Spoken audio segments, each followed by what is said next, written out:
माँ कालरात्रि जी की कथा। माँ दुर्गा जी की सातवीं शक्ति कालरात्रि के नाम से जानी जाती है। माँ दुर्गा के 7वें दिन माँ कालरात्रि की पूजा की उपासना का विधि विधान है। सर्व शक्तिशाली माता है ये। इस दिन साधक का मन सहस्त्रार चक्र में स्थित रहता है, इसके लिए ब्रह्मांड की समस्त सिद्धियों का द्वार खुलने लगता है। कहा जाता है कि कालरात्रि के उपासना करने से ब्रह्मांड की सारी सिद्धियों के दरवाजे खुलने लगते हैं और तमाम असुरी शक्तियों उनके नाम के उच्चारण से भयभीत होकर भागने लगती हैं। नाम से अभिव्यक्त होता है कि माँ दुर्गा की यह सातवीं शक्ति कालरात्रि के नाम से जानी जाती है, अर्थात जिनके शरीर का रंग घने अंधकार की तरह एकदम काला है। नाम से ही जाहिर है कि इनका रूप भयानक है। सिर के बाल बिखरे हैं, गले में विद्युत की तरह चमकने वाली माला है। अंधकार में स्थितियों का विनाश करने वाली शक्ति है। कालरात्रि काल से भी रक्षा करने वाली यह शक्ति है।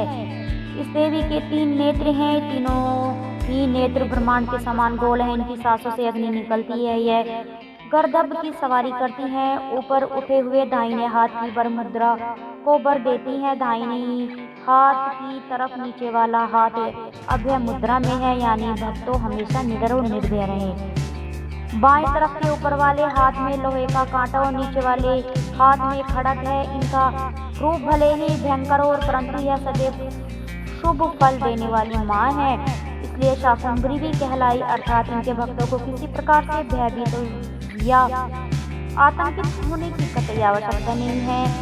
इनके भक्त पुण्य के भागी बनते हैं। कालरात्रि की उपासना करने से ब्रह्मांड की सारी सिद्धियों के दरवाजे खुलने लगते हैं, यानी सारी ब्रह्मांड की शक्तियाँ आपके आसपास या आपकी सहायता करने लगती हैं और तमाम असुरी शक्तियाँ, बुरी शक्तियाँ इनके नाम से भी घबराकर दूर भागती हैं। इसलिए दानव, दैत्य, राक्षस, भूत प्रेत इनके स्मरण से ही भाग जाते हैं। यह घिरा बाधाओं को दूर भी करती हैं और अग्नि, जल, जंतु, शत्रु और रात्रि भय दूर हो जाते हैं। इनकी कृपा से भक्त भय मुक्त हो जाते हैं, यानी भय से नहीं घबराते हैं। तो ये कथा आपको अच्छी लगी है तो चैनल को सब्सक्राइब जरूर कीजिएगा और 5 भक्तों में शेयर भी कीजिएगा। धन्यवाद।